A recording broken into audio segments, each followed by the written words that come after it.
Just when you thought it was a slow news week. Nope. The breakdown starts now.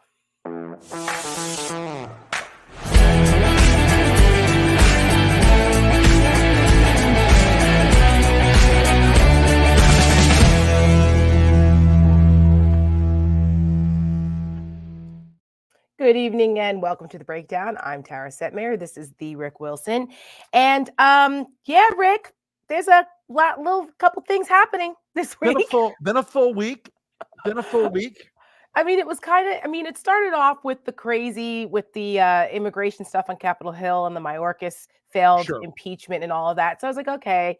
But it was kind of, other than that, it was just kind of floating along until today.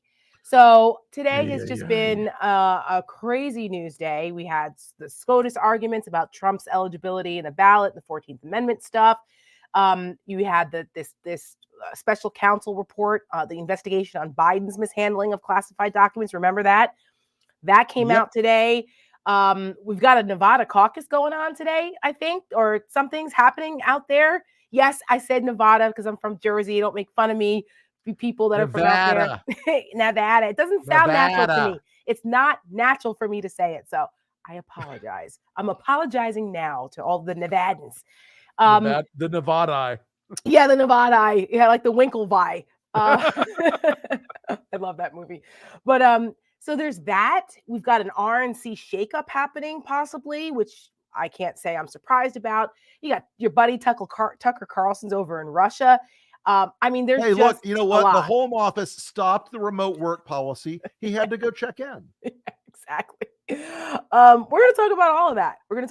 Because it's a lot. And I know you guys want to hear what we have to say. We've got a couple things to say about it all. I want to start off with the SCOTUS stuff, though. Yeah, I want to start off with that because, I mean, you and I were both not lawyers. We don't play them on television either. Nope. But I've always been a bit skeptical of this 14th Amendment attempt to disqualify Trump.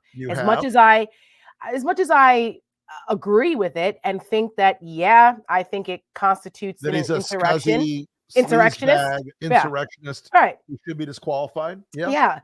There are legal arguments here and constitutional arguments. There's gray areas, and I respect a lot of the academics. I've always said that I felt it was an academic legal argument more than a practical one. But obviously the case in Colorado, the ruling there elevated this and fast tracked it to the Supreme Court.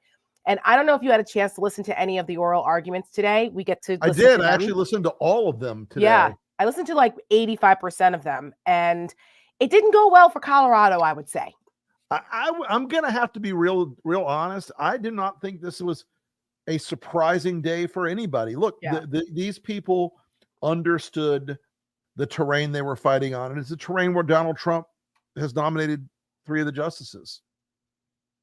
And I the way I listened to that debate, particularly with Sam Alito taking point on the critique of it, I don't see a really high amount of hope that they're going to say, no, he's a filthy insurrectionist, he's disqualified. Like everybody in Washington, like the Senate, remember when the Senate took up impeachment the second time, they said, well, the correct place for this to be settled is at the ballot box. Right. And now the court is saying basically the same thing. Everybody wants to kick the ball down the road on Trump and his culpability for these things, which is why he keeps getting away with these things. Correct. I mean, I've always said that Mitch McConnell and the Senate Democrats, Senate Republicans, they are to blame for being in this position right now. They had the opportunity to convict Donald Trump of insurrection and high crimes and misdemeanors because, I'm sorry, trying to plot, which we know now, that it was a plot. It was well planned out. There were a lot of people involved. There was a conspiracy to basically overthrow a free and fair election. And if that didn't work, tried to violently stop the Congress from certifying the election. We saw this. And by the way, if anyone has 2 hours on their hands, watch the Frontline documentary that's out right now. The Case for Democracy. It's unbelievable. PBS Frontline. It's outstanding. It really lays out the case we kind of like, we didn't learn anything new necessarily for those of us who follow it, but the way that they put that documentary together, piece by piece by piece, laying out what Trump and his minions tried to do on leading up to January 6th, it makes your skin crawl.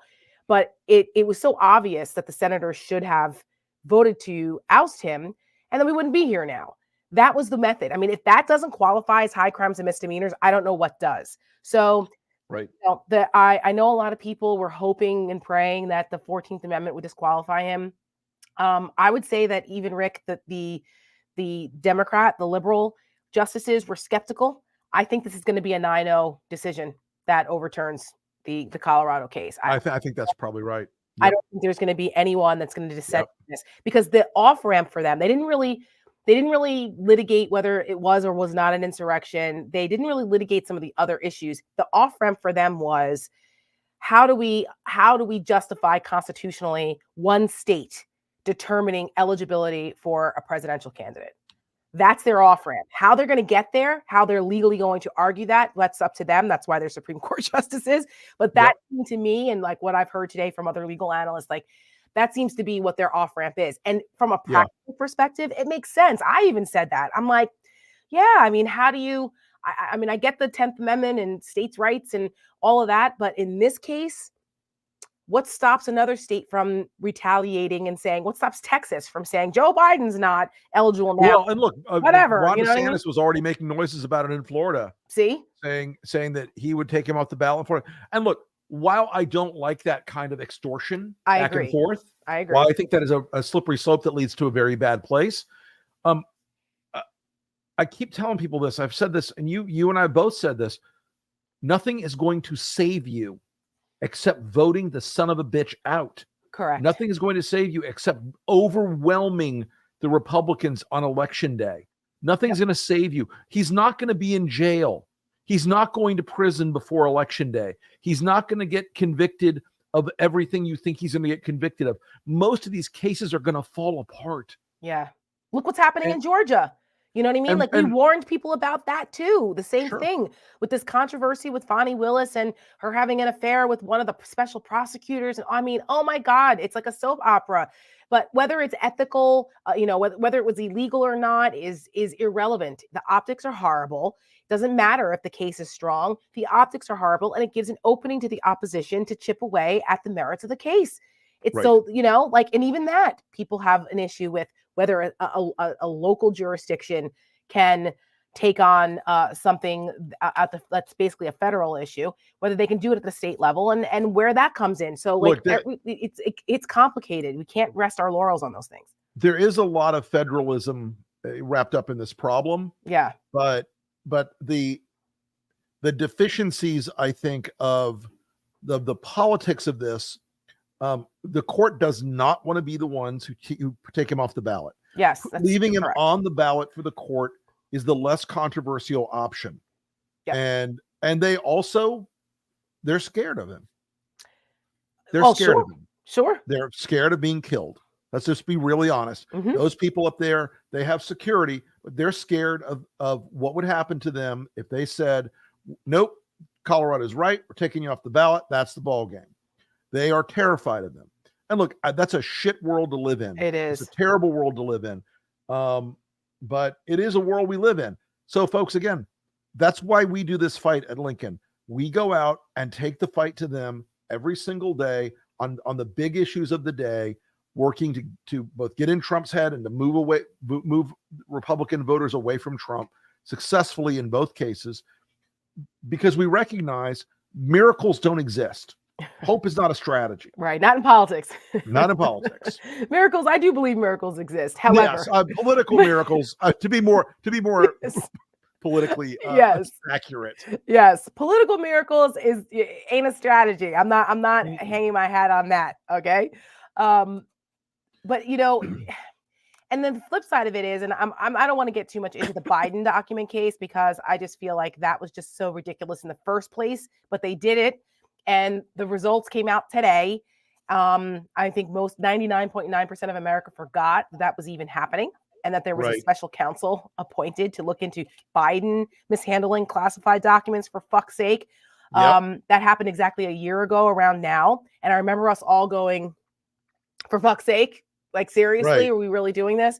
Not saying it's okay, but this kind of stuff happens all the time. There are all kinds of things are classified, all the way down to, like, if you write a note on the back of an M&M wrapper and you're in the Oval Office, it could be deemed classified. Like, there's so many things, and there's different levels. And I firmly believe that the classification process needs to be overhauled so we don't run into these problems anymore. But it is what it is. And Biden took home some classified documents. He used them, I guess, to help, get his memory together to write a memoir. He had a ghostwriter. And when they discovered that they had them, they turned them in. Okay? They voluntarily turned them in. And that is the huge difference between why Biden. So the Biden special counsel determined, yes, he mishandled documents and he was aware that he had some of them and all that, but he didn't, he was cooperative when it was time to return them. Big difference from what Trump did. Trump obstructed justice. He refused to give them back, and there were crimes committed. That's why Biden is not being charged and Trump is facing multiple counts. It's important to make that distinction. Unfortunately, again, politically, optically, it looks terrible. It's going to give an opening to MAGA. And in this freaking report, the special counsel wrote that Biden had trouble remembering some dates and times, and that, he was an elderly man with a poor memory. I think there was some color in that, and there was some editorializing, kind of like the way Comey did with Hillary. As somebody said today, it was much like Comey. He couldn't quite make the case, but he still wanted to slap his target around a little bit. Yes. I think it was like John Harwood or someone like that. It was John Harwood. Was it Harwood? Yeah. Thank you. Yeah. Thank you. He did say that. And he also made the point that, like, he sees Biden often. He's in the press corps there, and Biden's all there. Is he older? Yes, but he's all there. I don't know if people saw the clips from today, because Biden obviously addressed this. He was at a Democratic retreat out here in Northern Virginia, not too far from where I live. And I like to see that. I would like to see that Biden more often, where he was sharp, he was definitive, he was passionate about it, and in command. He's there. You know what I mean? He is all there. Look, I mean, here's the thing. Donnie Mumblefuck up on stage half the time. He can't remember who's president. He confused Nancy Pelosi with Nikki Haley.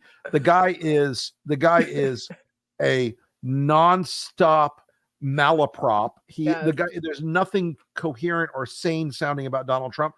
And I'm sorry, if you sat Donald Trump down and said, "Hey, by the way, when did you sleep with Stormy Daniels?" He would say something like 1927.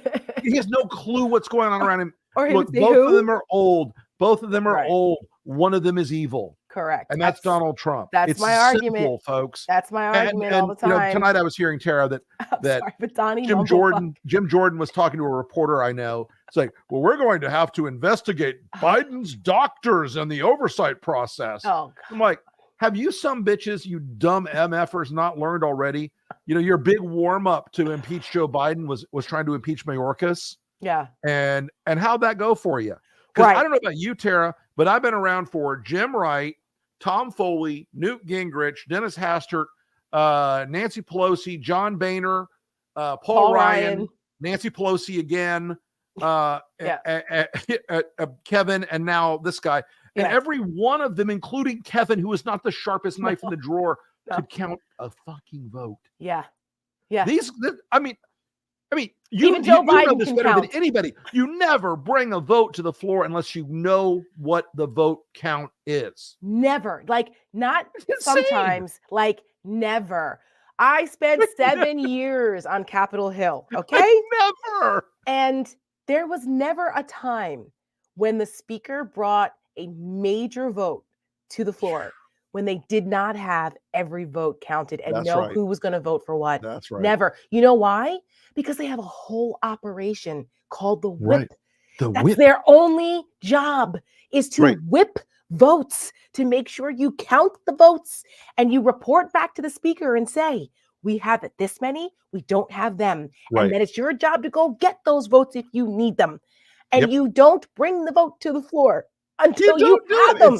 I mean, I keep going back to this story today because there are two stories that keep like drawing me back today. Yeah. This story and the fact that John Cornyn and Ted Cruz, who have bitched to any camera in their vicinity for the last 10 years, the absolute urgency of an immediate border bill. We must do it today.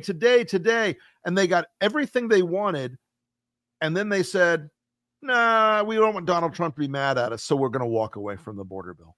Listen, this entire immigration impeachment of Mayorkas, the bipartisan bill that the Senate has been working on for the last couple of months, finally being released this week, and then the Republicans freaking out and going, oh my God, wait a minute, this is actually a good bill. We get kind of what we want. Right. Border Patrol wants it. We can't do this. This is actually good. No. We can't do this. And it is all blowing up in their faces. And it's all related. It's all interrelated because, and I've said this repeatedly and will continue to, because the immigration issue isn't going away. This is the signature issue for Donald Trump and the Republicans, because it encompasses everything that the Republicans use to fear and scare tactics to get people to the ballot box. It's all about, I mean, it's not an accident. Donald Trump used immigration as his signature issue in 2015 when he first came down the escalator. That fear of the other, the fear of being replaced, the economic part of it, the security aspect, the terrorism aspect, all of it, that it's all encompassed in some little tentacle of immigration. And if, God forbid, an actual policy was put forward and laws that helped solve the problem, God forbid, they wouldn't have anything to run on anymore, because Republicans don't have an agenda anymore. They don't. Nope. There's no there.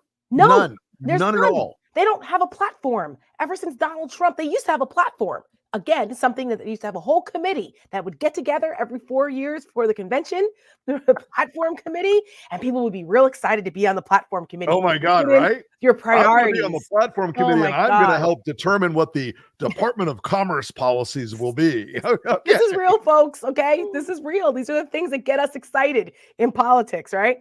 That shit is out the window now. They don't even have a platform anymore since 2016. That was it. They don't even have one. It's, do you support Donald Trump and the Stop the Steal election denying or not? That's it. That's the platform. And immigration. Let's keep it in chaos so that we have something to yell at Democrats about. Now, we put out a video this week, and I've said this. I've been on MSNBC this week a bunch, and I've said this repeatedly because I know there are Democrats that are upset with this bill. They're like, oh, it's too tough and blah, blah, blah. Okay, damn that. This is a great bill for Democrats to be supportive of, because they've been weak on this issue, and this has been a vulnerability. Finally, Joe Biden and his people woke up and said, yeah, we're going to have to do this. We're going to have to take care of this. We're going to save you guys from yourselves, is what Biden's message was. Right. And so, we need to fund the Border Patrol more. We need to change this catch and release BS. We need to, shut down the border if we have to, if it gets overrun. We need to work on the Remain in Mexico third-party thing. We need to reform the asylum system, because it is being abused. Like, this is a problem, and average, regular folks are looking at what's happening on the border and going, okay, fix it.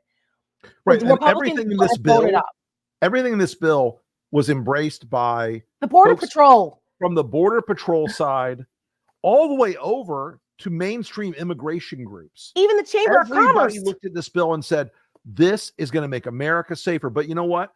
Donald Trump, and this is where Lincoln Project is pushing a message this week. I don't know if we have the ad or not. We do. Immigration ad. We did. Yeah, we're calling it security. We're pushing a message to folks this week to reclaim the strong side of the argument. Yes. We want to reclaim it by saying who Donald Trump stands with, and it's not America. That's right. Check it out. Joe Biden is ready to protect America's southern border, crack down on illegal crossings, set tough but fair new standards, build up Border Patrol, adding thousands of new agents, stop the flow of fentanyl, child sex traffickers, and even terrorists. There's only one problem. Donald Trump. Donald Trump has ordered Republicans to block the toughest immigration bill in decades. For all their tough talk, their solution is to do nothing, because Donald Trump needs chaos to win. He'd rather weaponize this issue than actually solve it. If he wins, he'll do nothing. Just like last time, his wall, a joke. Donald Trump doesn't care if your family's safety or the lives of law enforcement officers are in the balance. He's on the side of the cartels, coyotes, and child traffickers. There's only one candidate who will do something about our border, and it was never Donald Trump.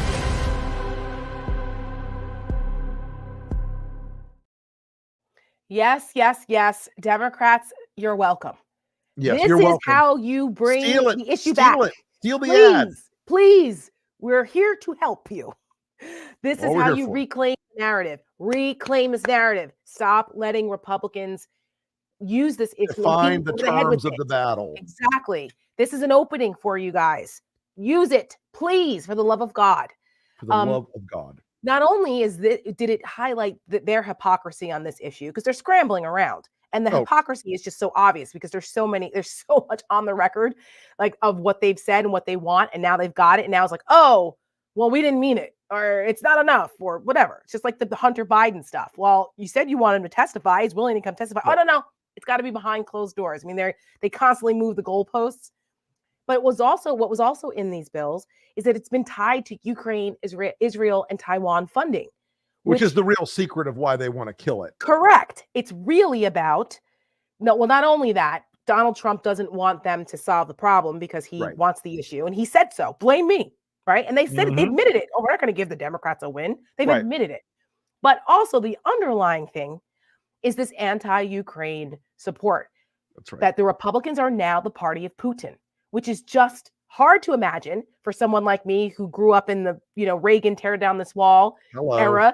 You worked for Dick Cheney in the freaking Defense Department during those times. Yeah. Like, it's hard to imagine that the Republican Party has turned into this pro-Putin party.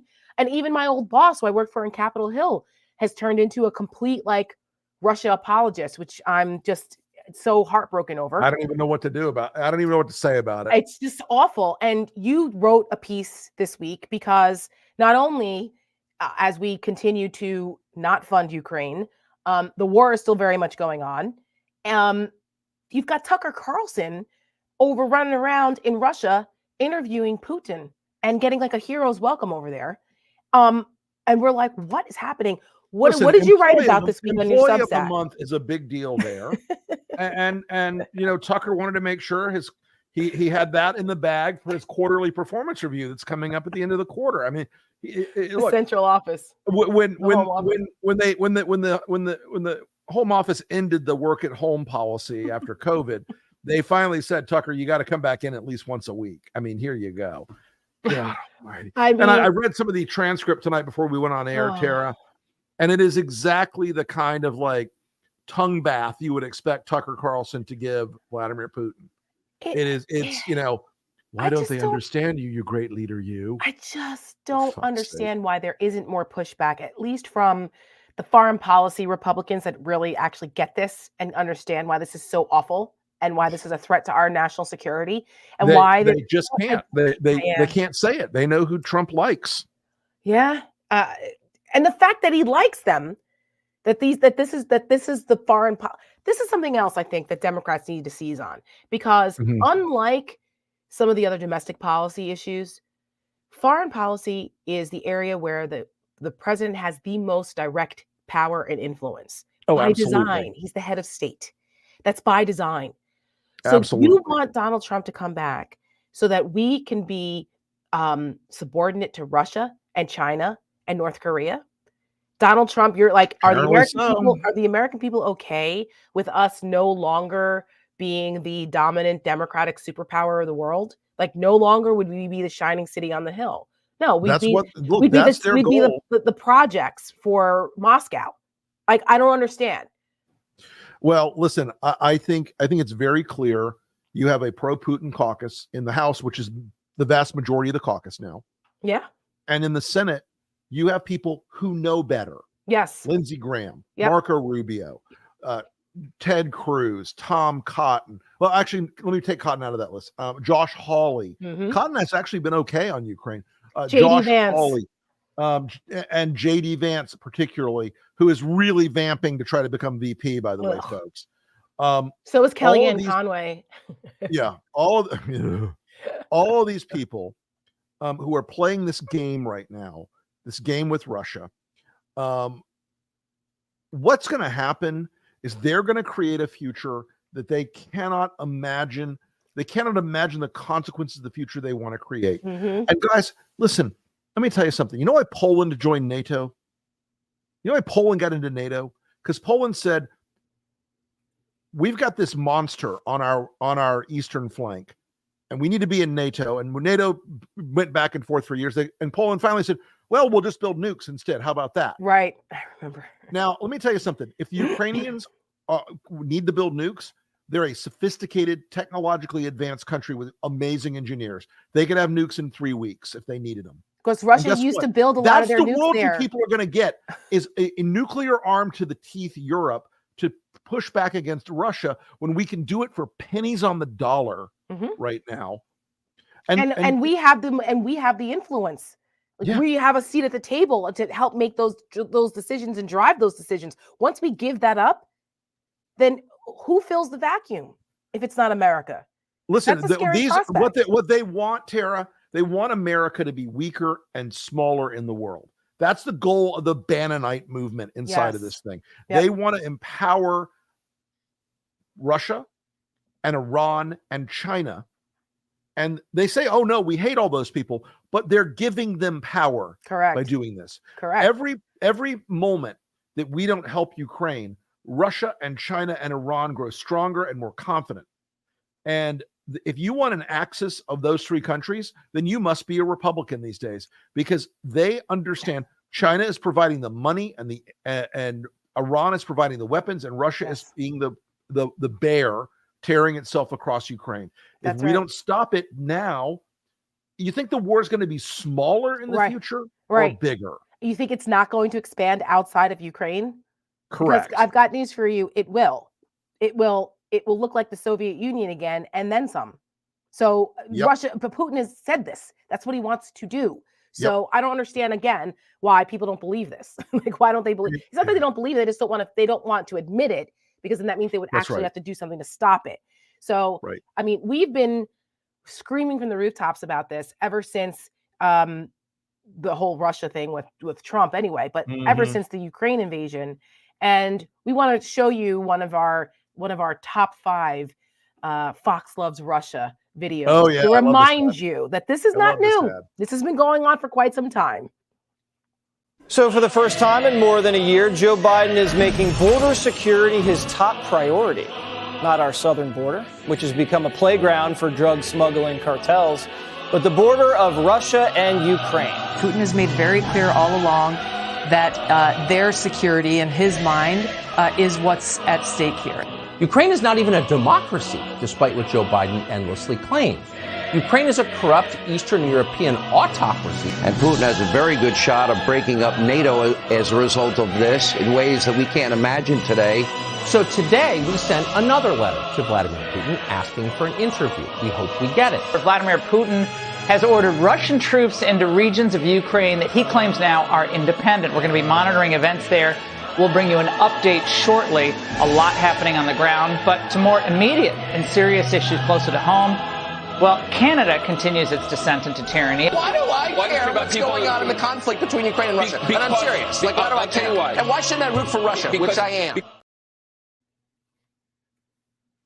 There you have it. Truer words were never spoken by Comrade Carlson. I know. It's pretty remarkable when you think about that.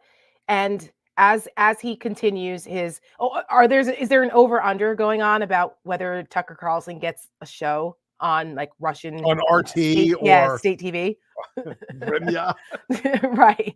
Is he going to start writing for Pravda and be a contributing editor? I just don't. But again, this is happening a little bit under the radar, but it's something that people need to pay attention to, because it really does matter. It matters what our state 100%. In the world is and who's going to lead it. And if it's not us, then who? And I think it's unthinkable putting Donald Trump back in that position to be the leader of the free world. No, he won't. He'll be the dog on the collar. Right. So it's pretty obvious. Vladimir Putin's gimp. Yes. Speaking of, there's an RNC shakeup happening. By shakeup, you mean humiliating destruction of Ronna McDaniel. Excuse me, let's take her old name back. Ronna Romney. Yes. Ronna Romney McDaniel. Ronna Romney.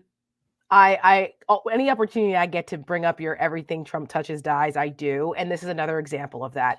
I was on MSNBC the other day and I said, look, why is anybody surprised about this?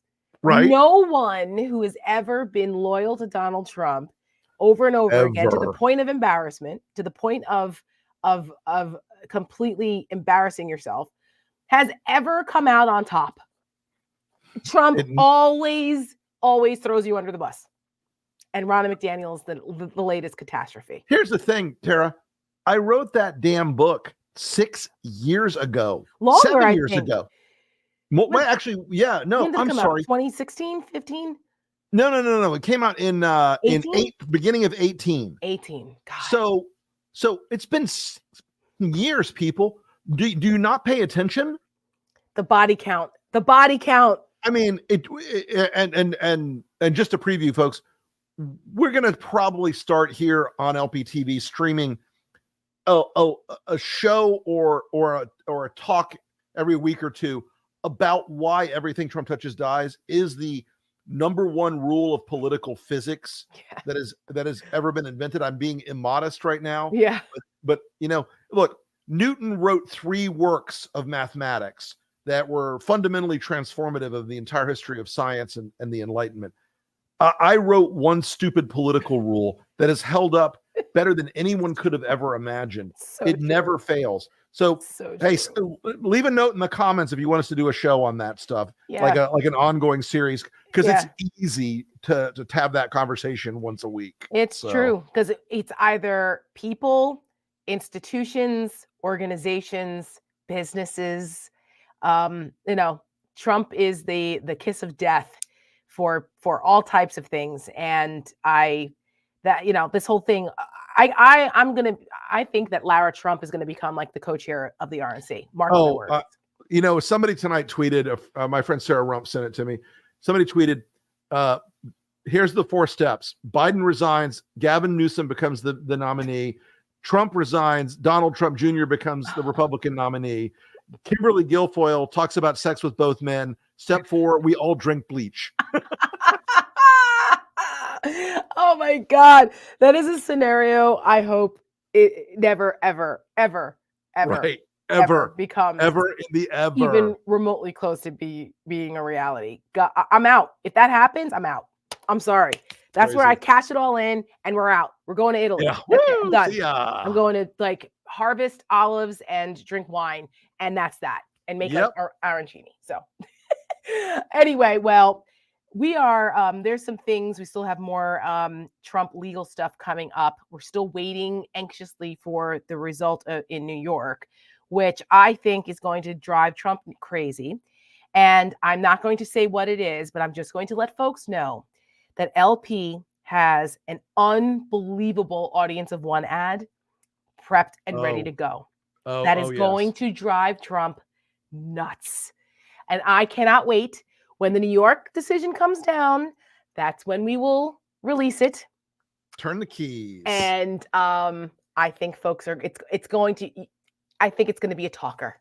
It's going to be. I think people might talk about it. Yes. It's somebody who really wants to talk to Donald. Yeah. Someone Donald hasn't heard from in a while that It's been a minute, but it's a voice that I think he will find very familiar. Mm-hmm.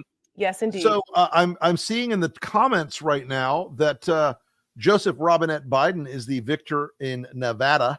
Oh, this evening.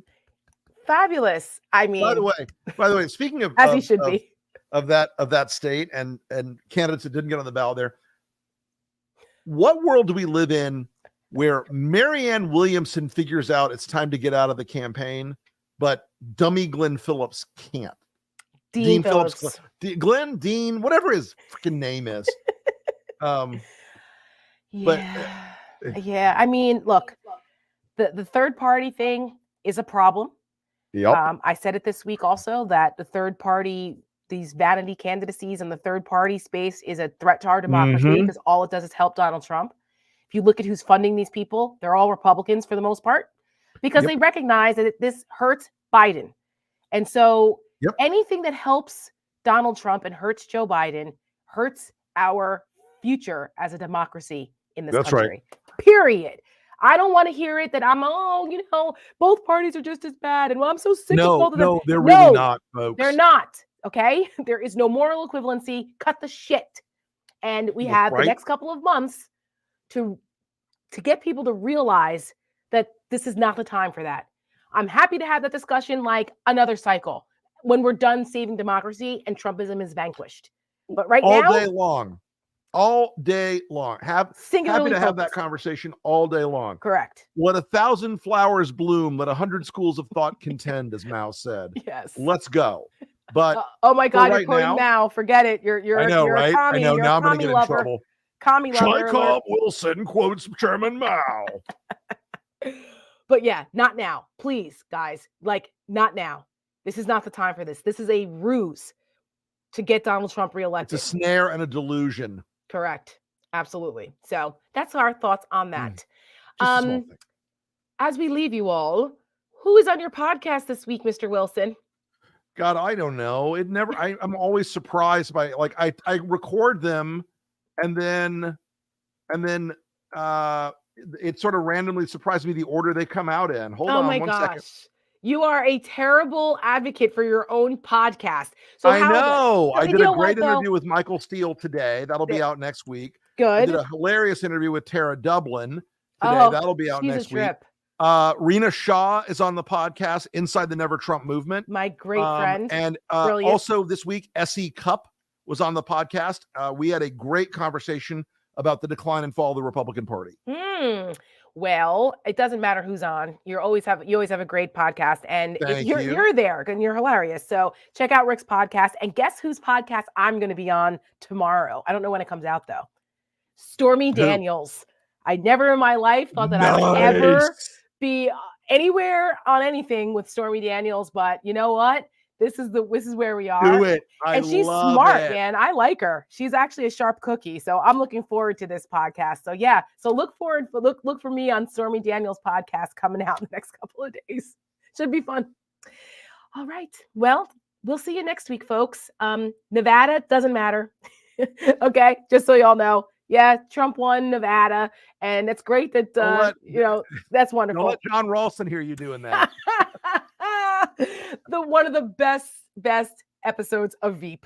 I gotta go back and start rewatching that show. Doubt. It's the best show ever. Let me be honest. Inside politics, it's much more Veep than House of Cards. Indeed, it is. By a stretch. I have to co-sign that. Yes. Everybody wants it to be House of Cards, but everybody ends up in Veep. It's so true. It is so true. So on that note, we leave you with a little bit of levity. We will see you guys next Thursday, as always, and we will see you then.